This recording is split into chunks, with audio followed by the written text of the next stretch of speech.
ছেলেদের বন্ধুত্বগুলোতে আমি বরাবরই মুগ্ধ হই। ওদের বন্ধুত্বে না কোনো ভনিতা থাকে না, স্বার্থ থাকে না। গতকাল এক্সাম দিয়ে ফেরার পথে বাসে অনেকগুলো স্কুল ছাত্র ওঠেন। দেখলাম ওরা একজন আরেকজনের ভাড়া দিয়ে দিচ্ছে, একজন আরেকজনের ব্যাগ ক্যারি করছে, একজন আরেকজনকে বলছে, তুই যদি রেজাল্ট ভালো না করিস তাহলে কিন্তু ভবিষ্যতে এমন বাসের হেল্পার হবি। আরেকজন বলছে, আর তুই পানের দোকানদার হবি। ওদের এই খুনসুটিগুলো দেখতে আমার বেশ ভালো লাগছিল। আমি জানি না সামনের কিছু বছর পর ওরা কে কোথায় থাকবে, কার জীবনের মোড় কোন দিকে ঘুরে যাবে। তখন হয়তো এদের মধ্যে কারো কারো বন্ধুত্ব ভেঙে যাবে, আবার কারো বন্ধুত্ব অটুট থাকবে আজীবন।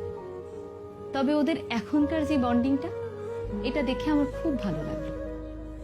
ওরাও হয়তো একটা সময় পর এই